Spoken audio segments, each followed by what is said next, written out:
Hello students, in this session I will be solving questions of exercise 7a chapter percent and percentage. Okay, in previous session I have explained the concept of percentage and also some solved examples. Okay students, so let's start solving. Here some questions I have solved already and I will show you few questions how to solve. Okay, so this is first question. Okay, first question is to evaluate. तो देखो क्या evaluate करना है हमें. तो ये दो questions given था, तो उसमें से मैंने एक आपको करके दिखाया हुआ है और एक आप खुद कर लोगे. ठीक है, क्योंकि इसका कंसेप्ट आपको अच्छे से क्लियर हो चुका होगा अब तक, आई होप. तो आप अभी मैं एक सॉल्व करके यहाँ पे दिखा रही हूँ, इसको एक्सप्लेन कर रही हूँ, तो दूसरा वाला आप प्रैक्टिस के रूप में उसको कर लेना. ओके, तो लेट्स प्रोसीड. तो यहाँ पे देखो क्वेश्चन क्या है, हमें इवेल्युएट करना है. इवेल्युएट मीन्स हमें वैल्यू निकालनी है. ये जो एक्सप्रेशन गिवन है, एक्सप्रेशन क्या गिवन है, 55% of 160 plus 24% of 50 minus 36% of 150, ये है. तो इसको इवेल्युएट करना है. तो ये वाला क्वेश्चन मैंने रहने दिया है आपको खुद से करने के लिए. दूसरा वाला क्वेश्चन देखो, 9.3% of 500 minus 4.8% of 250 minus 2.5% of 240. ठीक है, ये हमारा क्वेश्चन. ठीक है, तो इसको कैसे करेंगे सॉल्व. तो देखो क्वेश्चन जो है वो मैंने वापस से लिखा इधर, उसके बाद यहाँ से सॉल्यूशन है. पहले देखो बेटा 9.3 यहाँ पे रिटर्न है. ठीक है, तो 9.3, तो मैं क्या करती हूँ, क्वेश्चन को पहले आपको ईजियर करके सॉल्व करके दिखा रही हूँ. ठीक है, तो परसेंटेज जो है वो अभी मैंने ऐसे रहने दिया है और ये 9.3 है, यानी ये डेसिमल नंबर है. ओके, तो डेसिमल नंबर में आपने पढ़ा होगा कि जब भी पॉइंट के बाद एक डिजिट होता है तो डिनोमिनेटर में क्या आता है, इसको पॉइंट को रिमूव करने के बाद 10 आ जाता है. ठीक है, ये आपको पता होगा कंसेप्ट में. तो यहाँ पर मैंने क्या किया, सभी एक्सप्रेशन का सबसे पहले पॉइंट मैंने रिमूव किया है. ठीक है, तो पॉइंट रिमूव करके देखो 93/10% आ गया. ठीक है, 48/10%, 25/10%. ठीक है, उसके बाद नेक्स्ट स्टेप में मैंने क्या किया है, ये परसेंटेज का 100 मैंने नीचे डिनोमिनेटर में डाला है. ठीक है, तो देखो डिनोमिनेटर में ऑलरेडी 10 था. ठीक है, वापस से 100 आ गया, तो ये दोनों क्या हो जाएंगे, मल्टीप्लिकेशन के फॉर्मेट में आ जाएंगे.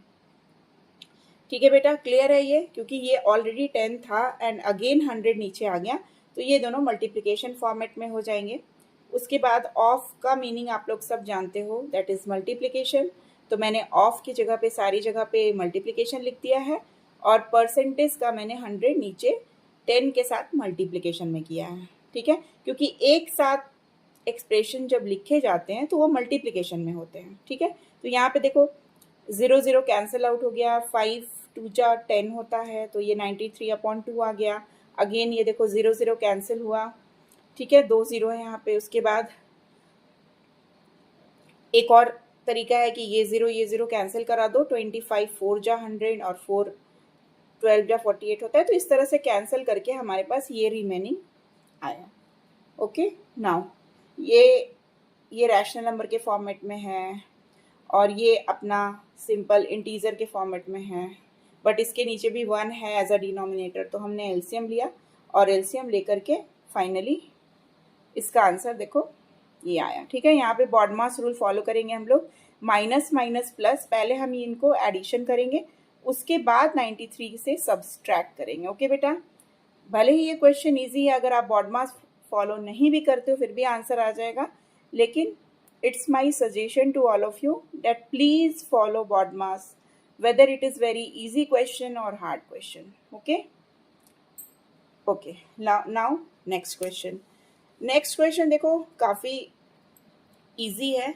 ठीक है, मैंने आपको जब ये परसेंटेज का कंसेप्ट एक्सप्लेन किया था तो उसमें था इंक्रीज और डिक्रीज परसेंटेज निकालने का कंसेप्ट था. ठीक है बेटा, तो उसी क्वेश्चन पे, उसी कंसेप्ट पे ये बेस्ड क्वेश्चन है बहुत ही इजी सा क्वेश्चन है। A number is decreased from 125 to 100, find the percentage decrease. तो ये मैंने क्वेश्चन नंबर सेकंड का सेकंड पार्ट सॉल्व किया है।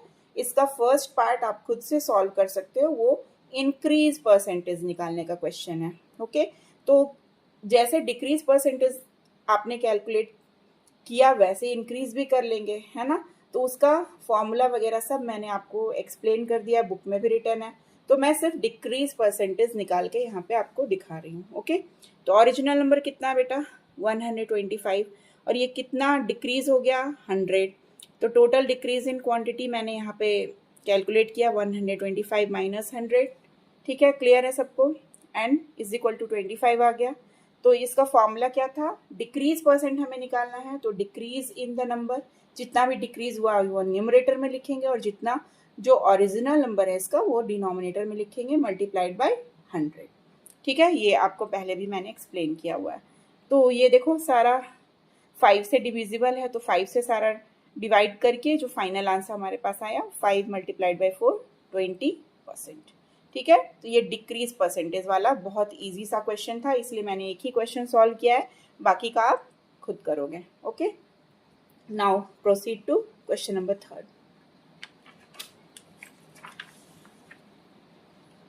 तो ये है आपका क्वेश्चन नंबर 3। ओके, सो यहाँ पर भी देखो क्वेश्चन नंबर 3 में भी 2 क्वेश्चंस थे, बट मैंने एक ही क्वेश्चन सॉल्व किया है। ठीक है, ये भी काफ़ी इजी सा क्वेश्चन था। तो क्वेश्चन देखो क्या है, हमें निकालना है। फर्स्ट क्वेश्चन में कहता है 45 इज व्हाट परसेंट ऑफ 54। 45 क्या परसेंटेज है 54 का। उसी तरह से सेकंड क्वेश्चन है 2.7 इज व्हाट परसेंट ऑफ 18। 18 का वो क्या परसेंट है। तो हम क्या करेंगे, सबसे पहले इसका सॉल्यूशन में हम मान लेंगे कि ये जो भी परसेंटेज है उसको x मान लेंगे। तो let x be the percent of 18। जो भी x का परसेंटेज है वो हम x के x वेरिएबल से उसको सपोज कर लेंगे। ठीक है, आप कोई सा भी वेरिएबल यूज कर सकते हो यहाँ पे, बट x जनरली यूज होता है। ठीक है, और अलजेब्रिक मेथड में हम x का ही यूज करते हैं। ठीक है, generally. So x be the percentage of 18। So according to the question x percent of 18 कितना गिवन है बेटा 2.7। तो ये एक्सप्रेशन इसके इक्वल टू में आ जाएगा, क्योंकि ये दोनों बातें सेम है। x परसेंट ऑफ 18 ही तो 2.7 है, तो ये मैंने इज इक्वल टू में इसको लिख दिया है। परसेंटेज का 100 डिनोमिनेटर में आ जाएगा, और उसके बाद 18 into X 18x upon 100 is equal to 2.7। अब नेक्स्ट स्टेप में ये 100 ऊपर चला जाएगा, न्यूमरेटर में मल्टीप्लिकेशन में हो जाएगा, क्योंकि इस साइड डिनोमिनेटर में था, डिवीजन में था। ठीक है, उसके बाद 18 भी नीचे आ जाएगा, क्योंकि 18 भी मल्टीप्लिकेशन में, तो उस साइड जा करके वो डिवीजन में हो जाएगा, और सारा कैंसिल आउट करने के बाद 15% आंसर आ जाएगा। ठीक है, तो ये इसी तरह से आप इसका फर्स्ट क्वेश्चन कर सकते हो। ठीक है, now question number 4। Question number 4 में देखो बेटा, बहुत सिंपल सा क्वेश्चन था। मैंने इस तरह का एक एग्जाम्पल भी आपको एक्सप्लेन किया था। ठीक है, तो इसमें क्या है, if 14% of a number is 315 find the number. Okay, तो 14% ऑफ अ नंबर, तो हमें क्या नहीं पता है, हमें वो नंबर नहीं पता है जिसका 14% गिवन है 315। ठीक है, तो हम क्या करेंगे, जो हमें नहीं पता है उसे क्या सपोज करेंगे कि let the number be x। Okay, तो 14% ऑफ x वो नंबर कितना गिवन है 315 गिवन है। ओके बेटा, इसके बाद आप जो कैलकुलेशन करेंगे वो आपने पहले भी देख रखा है कि परसेंटेज का ये 100 डिनोमिनेटर में आ जाएगा, ऑफ मल्टीप्लिकेशन हो जाएगा, एंड 14 इंटू एक्स 14x हो जाएगा। फिर नेक्स्ट स्टेप में हम ट्रांसपोज करेंगे, इधर का 100 उस साइड जाएगा, और 14 जो है वो डिनोमिनेटर में आ जाएगा। ठीक है, तो ये कैलकुलेशन आप लोग अच्छे से जानते हो, और मैं सारा क्वेश्चन जो है अलजेब्रिक मेथड से सॉल्व करती हूँ, क्योंकि this is a very easy and versatile method. ठीक है, तो मैं आपको सारे क्वेश्चंस अलजेब्रिक मेथड से ही करके सिखाऊंगी, ताकि आप भी इस मेथड को अच्छे से सीख जाओ और कहीं भी अप्लाई कर लो। ठीक है बेटा, तो ये दिस इज द नंबर, ये आपका फाइनल नंबर है। तो आप जब क्वेश्चन सॉल्व करोगे एग्जामिनेशन में या अपने स्कूल नोटबुक में, तो उसमें अच्छे से स्टेटमेंट भी यहाँ पे मेंशन कर देना। So the required number is 2250। Okay बेटा, मैं आपको सॉल्यूशन करके प्रोसेस सिखा दे रही हूँ, बाकी स्टेटमेंट्स आप प्रॉपर लिखना, ठीक है। स्टेटमेंट्स ज़रूर लिखना चाहिए हमें। चलो, अब next question is question number 5। Next question है, ये क्वेश्चन भी काफ़ी इजी था, सिंपल फार्मूला बेस्ड क्वेश्चन था। तो इसमें 3 पार्ट्स थे, तो मैंने सिर्फ एक ही पार्ट आपको करके दिखाया है, वो भी डेसिमल नंबर वाला, ताकि आपको डेसिमल नंबर में अगर प्रॉब्लम हो रही होगी कि हाउ टू कैलकुलेट इट, तो वो पार्ट मैंने यहाँ पे क्लियर करके दिया हुआ है, ठीक है। क्या है question? Find the percentage change when the number is change from. यहाँ पे नंबर जो है वो अपने ओरिजिनल क्वांटिटी से चेंज हो जाता है और उसका परसेंटेज हमें फाइंड आउट करना है। तो ये उसी तरह का क्वेश्चन है जैसे परसेंटेज इंक्रीज और डिक्रीज वाला क्वेश्चन था ना, उसी तरह का क्वेश्चन है। इसमें भी हमें परसेंटेज चेंज होने का परसेंटेज निकालना है। तो हम यहाँ पे लिख सकते हैं, एरर भी इसको लिखोगे तो भी चलेगा, और नहीं लिखना है तो चेंज इन नंबर भी लिख सकते हो आप, ठीक है। कि ओरिजिनल नंबर क्या था, यहाँ पे थर्ड क्वेश्चन मैंने सॉल्व किया है, क्वेश्चन नंबर 5 का थर्ड। 6.25 से चेंज होकर के वो कितना हो गया, 7.50, इतना वो चेंज किया। तो चेंज मैंने निकाला, चेंज इन नंबर 7.50 माइनस 6.25, तो इट विल कम 1.25, इतना चेंज हुआ। ओके बेटा, तो परसेंटेज चेंज कैसे निकालेंगे? You already know, it is very easy, कि जो चेंज इन नंबर है वो न्यूमरेटर में होगा एंड ओरिजिनल नंबर डिनोमिनेटर में होगा, मल्टीप्लाइड बाय 100। तो ये दोनों को देखो, मैंने न्यूमरेटर अपॉन डिनोमिनेटर लिख दिया है और यहाँ पे मैंने कैलकुलेशन किया है। देखो बेटा, अब एक पॉइंट आपको नोटिस करना है कि जब भी आप इस तरह का डेसिमल नंबर्स का कैलकुलेशन करो ना, तो सबसे पहले आप क्या करो, इस डेसिमल को रिमूव कर दो। इससे क्या होगा, आपका कैलकुलेशन जो है वो थोड़ा इजीली हो जाएगा। तो मैंने देखो यहाँ पे ये स्टेप दिखाया आपको कि 125 था, मतलब सॉरी 1.25 था। तो यहाँ पे देखो पॉइंट के बाद 2 डिजिट है, तो इसका जो हम पॉइंट रिमूव करेंगे तो इसका 100 नीचे आ जाएगा, और 6.25 के लिए जो ये पॉइंट रिमूव होगा तो 2 डिजिट 0 लगेगा, है ना, यानी कि 100 आएगा डिनोमिनेटर में। तो इसका जो डिनोमिनेटर है वो न्यूमरेटर में लिखा जाएगा, ठीक है। इतनी बात तो क्लियर होगी आपको, क्योंकि जब न्यूमरेटर में नंबर लिखा होता है तो उसका पॉइंट रिमूव करके डिनोमिनेटर में आ जाता है, और जितना डिजिट रहता है पॉइंट के बाद उतना 0 हम देते हैं, और 6.25 जब डिनोमिनेटर में लिखा है तो उसका पॉइंट रिमूव करके 100 ऊपर आ जाएगा। तो देखो 100 दोनों कैंसिल हो जाएगा, और ये दोनों 5 के डिविजिबल में आता है, ये आपको दिख रहा है आसानी से। तो ये सारा कैंसिल आउट होकर के 20% आ जाएगा, ठीक है। तो ये पॉइंट रिमूव करके आपके लिए बहुत ही ज़्यादा आसान हो जाएगा क्वेश्चन को सॉल्व करना, ठीक है। चलो, अब नेक्स्ट क्वेश्चन है क्वेश्चन नंबर 6 क्वेश्चन मैं आपके सामने सॉल्व करूंगी, इसके लिए मैंने सॉल्व नहीं किया है। तो क्वेश्चन क्या है बेटा, क्वेश्चन देख लो आप लोग, ठीक है।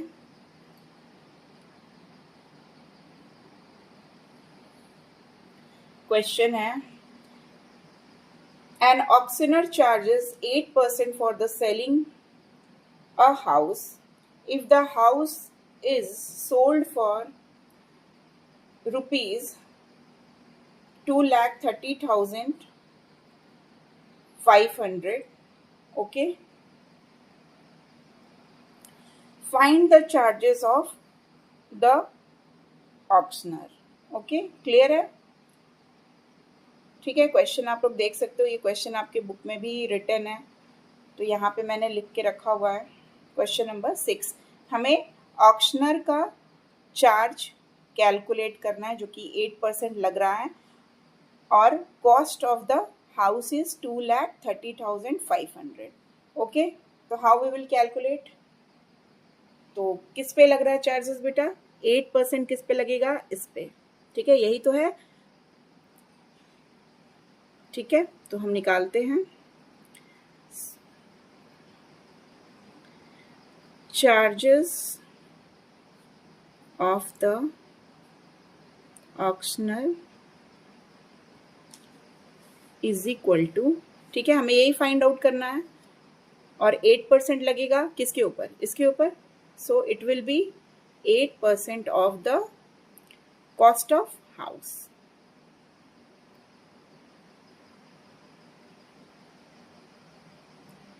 ठीक है. Now calculate it. Here it will be 100. Okay, clear? This will be divided by this, and final answer will be 8 multiplied by 2, 3, 5. That will be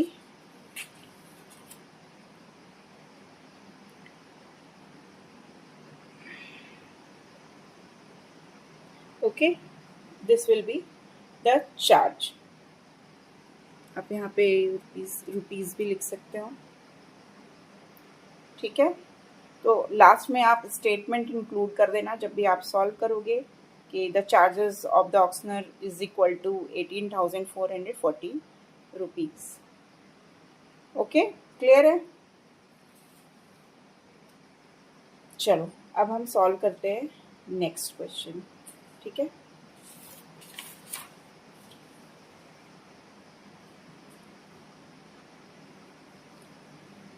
तो नेक्स्ट क्वेश्चन ये भी मैंने सॉल्व करके इधर रखा हुआ है क्योंकि नेक्स्ट क्वेश्चन काफ़ी आसान था, काफ़ी इजी था, डायरेक्टली फार्मूला बेस्ड क्वेश्चन था. और ऐसा क्वेश्चन मैंने आपको एग्जाम्पल में भी सॉल्व करके दिखाया हुआ था, तो ये मैंने सिर्फ आपको एक्सप्लेन कर दिया. मैंने पहले से ही सॉल्व करके रखा हुआ था. ये देखो, out of 800 oranges 50 are found rotten. Rotten means खराब हो चुके हैं, बेकार हो चुके हैं. ठीक है. Find the percentage of good oranges. Good oranges का परसेंटेज हमें फाइंड आउट करना है. तो टोटल नंबर ऑफ ऑरेंजेस कितना है? 800. नंबर ऑफ रॉटन ऑरेंजेस कितना है? 50. तो हम क्या करेंगे, नंबर ऑफ गुड ऑरेंजेस पहले कैलकुलेट कर लेंगे. That will be 800 minus 50 is equal to 750. तो परसेंटेज कैसे फाइंड आउट करेंगे? बस वही जो हमारा पुराना मेथड है कि जो क्वांटिटी अभी आई है ना, जिसका फाइंड आउट करना है वो क्वांटिटी हम न्यूमरेटर में लिखेंगे अपॉन ओरिजिनल क्वांटिटी लिखेंगे मल्टीप्लाइड बाय 100. तो वही किया. 750 हमारे गुड ऑरेंजेस है अपॉन जो हमारा टोटल नंबर ऑफ ऑरेंजेस था मल्टीप्लाइड बाय 100. ऐसा सारा कुछ कैंसिल होकर के आपके पास आएगा दिस. ठीक है. 375 डिवाइडेड बाय 4, तो this much will be your answer. ठीक है. तो ये काफ़ी इजी था क्वेश्चन. इस टाइप के क्वेश्चंस अब आप कर सकते हो इतना परसेंटेज सीखने के बाद. ठीक है. Now question number 8. Question number 8 जो है वो मैं आपके सामने सॉल्व करूंगी, आपको दिखाऊंगी हाउ टू सॉल्व इट. ये भी काफ़ी इजी है बट मैं ये सॉल्व करके आपको दिखाऊंगी तो आपके लिए और भी आसान हो जाएगा. A cistern contains 5000 litre of water. If 6% water is leaked, find how many litres of water would be left in the cistern. ठीक है. क्वेश्चन समझ में आ गया आपको? एक सिस्टर्न में कितना क्वांटिटी है वाटर का? 5000 litre of water is there. अब 6% उसका, यानी किसका? 5000 लीटर का 6% लीक हो चुका है. ठीक है. तो अब बताना है हमें कि कितना उसमें से अब रिमेनिंग बचा. ठीक है. तो लिखो total quantity of water cistern contain is equal to 5000 litre. ठीक है. as 6% of water is leaked, so remaining water left in cistern is equal to 6% of 5000. ठीक है. ऐसे हम कैलकुलेट करेंगे. पहले 6% ऑफ 5000 हम निकाल लेंगे और बाद में माइनस कर लेंगे. ठीक है.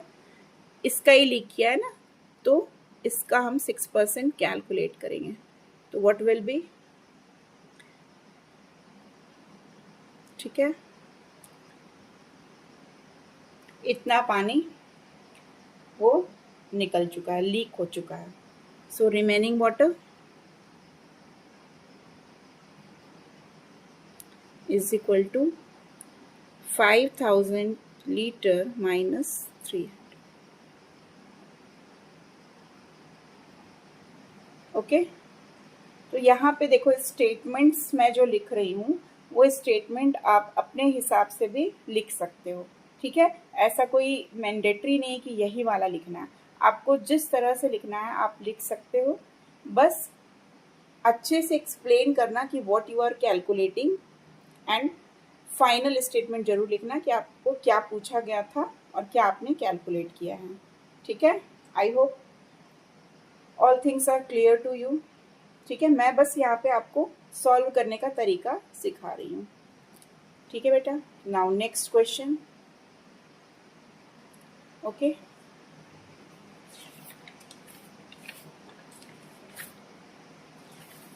next question is question number 9.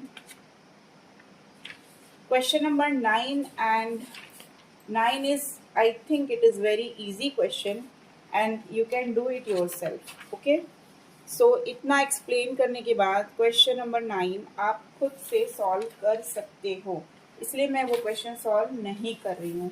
काफ़ी easy सा question है और वैसा question मैंने आपको एग्जाम्पल में भी सॉल्व करके दिखाया हुआ है, ठीक है। तो क्वेश्चन नंबर 10 की तरफ प्रोसीड करते हैं, और क्वेश्चन नंबर 10 भी काफ़ी इजी था, बट एक मैंने यहाँ पे सॉल्व करके दिखाया हुआ है। तो 9 क्वेश्चन आप खुद से कर लेना, इट इज़ योर वर्क, सो आप कैलकुलेट कर पाओगे, ठीक है। इतना सीखने के बाद आप उसको कैलकुलेट कर पाओगे।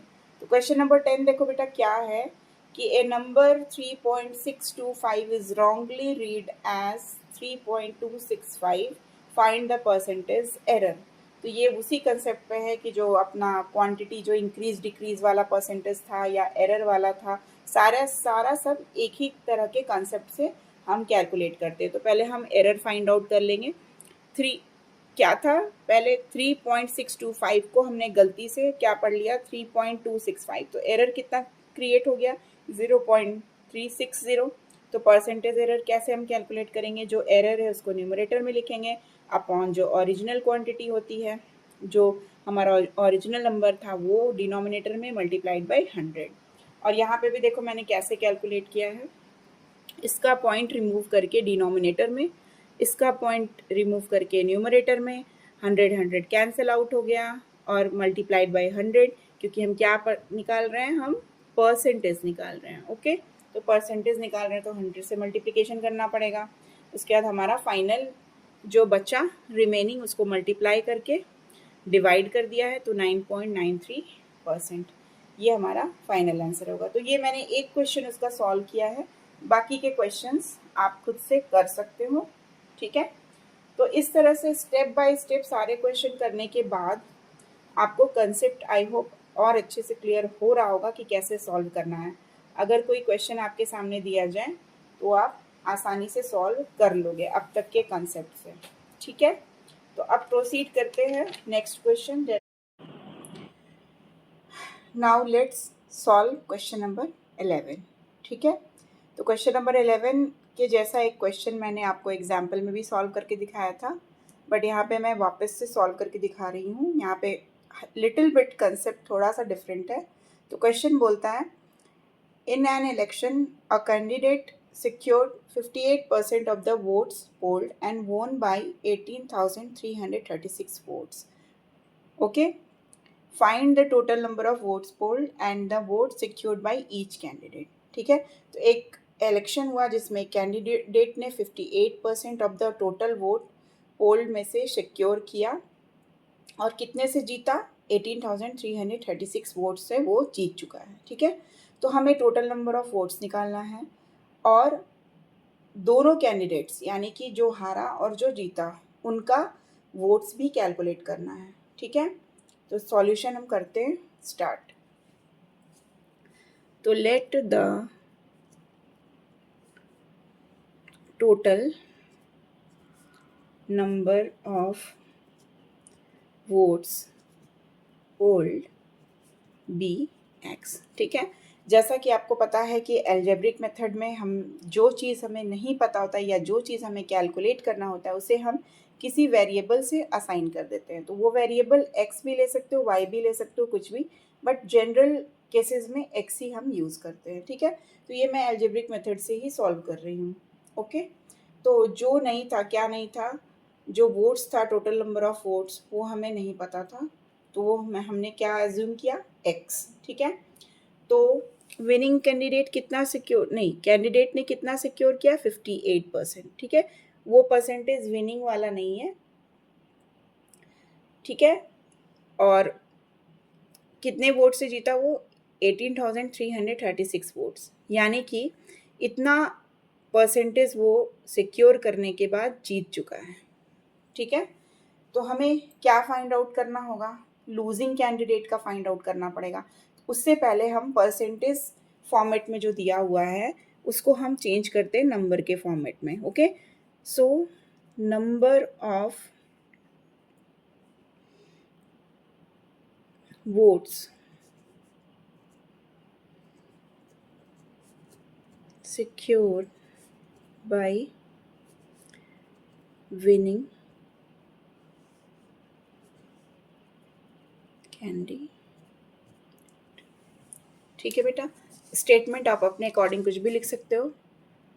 तो 58% ऑफ एक्स, तो 58 upon 100 into x, that is 58x upon 100। ठीक है, इतना परसेंटेज था उसका, तो हमने कैलकुलेट कर दिया, इतना उसका विनिंग कैंडिडेट का वोट है। ये बात आपको क्लियर है? ठीक, ये जो वोट का नंबर दिया हुआ है ये विनिंग नंबर नहीं दिया हुआ है। ठीक है, सिर्फ परसेंटेज दिया हुआ है, ये दिया हुआ है कि इतने वोट से वो जीता। ठीक है, ये नंबर ऑफ वोट्स नहीं दिया हुआ है कि कितना वोट्स उसने सिक्योर किया और जीता, ये इतना डिफरेंस दिया हुआ है वोट्स का कि इतने वोट से वो जीता। क्लियर है? अब ये हो गया नंबर हमारा विनिंग कैंडिडेट का। ये तो आप समझ रहे हो कि टोटल नंबर ऑफ वोट्स हमने अज्यूम किया है एक्स, और उसका 58% हम कैलकुलेट कर रहे हैं। तो 58% ऑफ एक्स इतना निकल के आ गया है। अब लूजिंग कैंडिडेट का निकालते हैं। सो वोट्स बाय लूजिंग कैंडिडेट, तो क्या करेंगे बेटा, टोटल नंबर ऑफ वोट्स क्या है एक्स, उसमें से जीतने वाले कैंडिडेट का हम सब्सट्रैक्ट कर देंगे। ठीक है, क्लियर है? तो यहाँ पे क्या होगा, एलसीएम ले लेंगे हम लोग। ये मेथड्स आपको मैंने पहले भी क्लियर किया हुआ है। तो ये कितना आ जाएगा, ये आ जाएगा 42x अपॉन 100। यहाँ तक स्टेप क्लियर है आपको? ठीक है, हमने क्या किया, total number of vote x लिया और 58% वो जो कैंडिडेट है वो सिक्योर किया और जीत गया। तो हमें पता नहीं है कि कितने से वो जीता, तो नंबर जो है हमने फाइंड आउट किया 58% ऑफ एक्स से मल्टीप्लाई किया, और हमने ये नंबर निकाला कि भाई इतना वोट है कितना जीतने वाले कैंडिडेट का, और फिर टोटल नंबर से हमने उसको सब्सट्रैक्ट किया, तो ये लूजिंग कैंडिडेट का नंबर ऑफ वोट्स पता चल गया। सो डिफरेंस इन वोट्स, जीतने वाले का और हारने वाले का डिफरेंस कितना गिवन है हमारे पास, इतना। भाई इतना ही डिफरेंस रहा होगा ना दोनों वोट्स में, तभी तो वो जीत गया। तो हमें इन दोनों को सब्सट्रैक्ट करना होगा। ठीक है बेटा, यहाँ पे हम इसको सब्सट्रैक्ट करेंगे, और ये किसके इक्वल होगा, जितना वोट गिवन है ना, इतने वोट से ना वो जीता है, तो जीतने वाले कैंडिडेट का नंबर माइनस हारने वाले का नंबर, है ना, इन दोनों को सब्सट्रैक्ट करेंगे तो ये इसके बराबर आ जाएगा। ये आपको मैंने क्वेश्चन में क्लियर कर दिया था कि ये जीतने वाले और हारने वाले के बीच का डिफरेंस दिया हुआ है, ना कि 58% से जीता और ये विनिंग कैंडिडेट का, ऐसा नहीं है, ये हमें कैलकुलेट करना है। ठीक है, यहाँ पे क्वेश्चन में देख लो कि क्या वोट्स दोनों ने सिक्योर किया, ये हमें कैलकुलेट करना है। ठीक है, अब इसको हम सिंपली सब्सट्रैक्ट कर देंगे, डिनोमिनेटर इज सेम, 16x आ जाएगा। ठीक है, एंड फर्दर जो सिंपल आपका ट्रांसपोजिशन मेथड है, भाई 100 उधर गया। ठीक है, क्लियर है बेटा? Now 16x is equal to this much, okay, x is equal to, ठीक है, तो ये डिवाइड होकर के आपका आ जाएगा दिस मच। तो ये क्या निकल के आ गया, ये वोट, एक्स हमने किसको अज्यूम किया था, टोटल नंबर ऑफ वोट, तो हम लिखेंगे so total number of votes polled is equal to this much. ठीक है, यहाँ तक आपको क्लियर है बिल्कुल कि क्या करना है।